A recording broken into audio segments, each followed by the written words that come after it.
Assalamualaikum warahmatullahi wabarakatuh. Let me introduce myself. My name is Ageng Sri Windari and I am from 12 Science 1. Once upon a time, a very poor woodcutter lived in a tiny cottage in the forest with his two children, Hansel and Gretel. His second wife often ill-treated the children and was forever nagging the woodcutter. "There is not enough food in the house for us all. There are too many mouths to feed. We must get rid of the two brats," she declared, and she kept on trying to persuade her husband to abandon his children in the forest. "Take the mice from home so far that they can never find way back. Maybe someone will find them and give them a home." The downcast woodcutter didn't know what to do. Hansel, who one evening had overheard his parents' conversation, comforted Gretel. "Don't worry, they do leave us in the forest. We'll find a way home," he said. And slipping out of the house, he filled his pockets with little white pebbles and went back to bed. All night long, the woodcutter's wife harped on at her husband till at dawn he led Hansel and Gretel away into the forest. But as they went into the depths of the trees, Hansel dropped a little white pebble here and there on the mossy green ground. At a certain point, the two children found they really were alone. The woodcutter had plucked up enough courage to desert them, had mumbled an excuse, and was gone. Night fell out, and the woodcutter did not return. Gretel began to sob bitterly. Hansel took real scare, but he tried to hide his feeling and comfort his sister.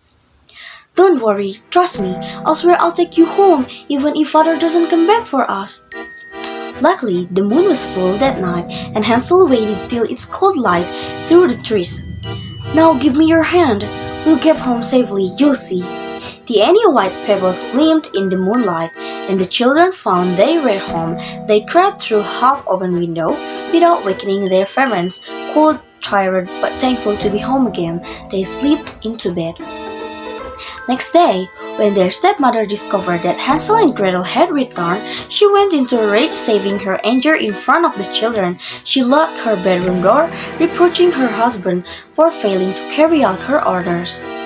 The weak woodcutter protested, torn as he was between shame and fear of disobeying his cruel wife.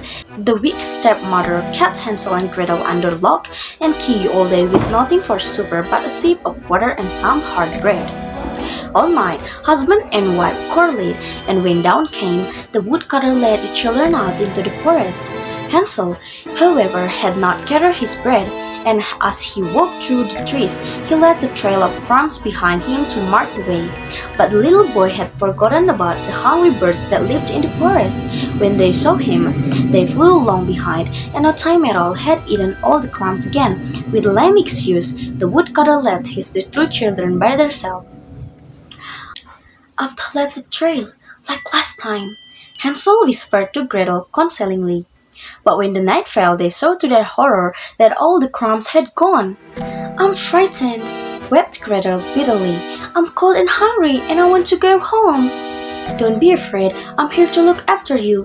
Hansel tried to encourage his sister, but he too shivered when he glimpsed lightning shadows and evil eyes around them in the darkness. All night, the two children huddled together for warmth at the foot of a large tree. When dawn broke, they started to wander about the forest, seeking a path, but all hope soon faded. They were well and truly lost. On they walked and walked, till suddenly they came upon a strange cottage in the middle of a glade. "This is chocolate," gasped Hansel as he broke a lamp for a plaster for the wall.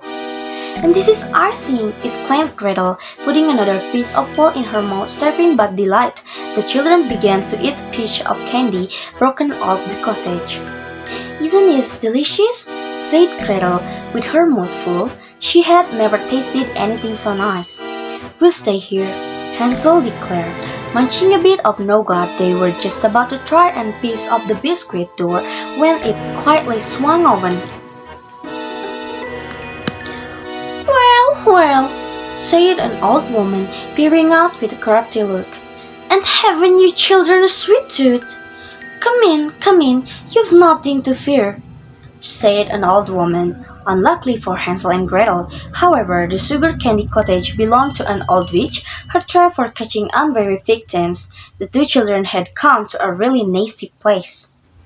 "You're nothing but skin and bones," said the witch, locking Hansel into a cage. "I shall fatten you up and eat you. And you can do the housework," told Gretel grimly. "Then I make a meal of you too." As luck would have it, the witch had very bad eyesight, and when Gretel smeared butter on her glasses, one could see even less. "Let me feel your finger," said the witch to Hansel every day to check if he was getting any fatter. But no, Gretel had brought her brother's chicken bone, and when the witch went to touch his finger, Hansel held out the bone. "You're still much too thin," she complained. When will you become round?" One day, the witch grew tired of waiting. "Light the oven," she told Gretel. "We're going to have a tasty roasted boar today." A little later, hungry and impatient, she went on, "Run and see if the oven is hot enough." Gretel returned whimpering, "I can't tell if it's hot enough or not." Angrily, the witch screamed at the little girl, "Useless child!" But when the witch bent down to peer inside the oven and check the head, Gretel gave her a tremendous push and slammed the oven door shut. The witch had come to a pit and proper, and Gretel ran to set her brother free, and they made quite sure that the oven door was tightly shut behind the witch indeed. Just to be on the safe side, they fastened it firmly with a large padlock. Then they stayed for several days to eat some more of the house, till they discovered amongst the witch belongings a huge chocolate, an egg inside like casket of gold coins. "The witch is now burned to a cinder, so we'll take this treasure with us," said Hansel. They filled a large basket with food and set off into the forest to search for the way home. This time, luck was with them. On the second day, they saw their father come out of the house towards them, weeping. "Your stepmother is dead! Come home with me now, my dear children." The two children hugged the woodcutter. "Promise you'll never ever desert us again," said Gretel, throwing her arm around her father's neck. Hansel opened the casket. "Look, father, we're rich now. You'll never have to chop wood again." And they all lived happily together ever after.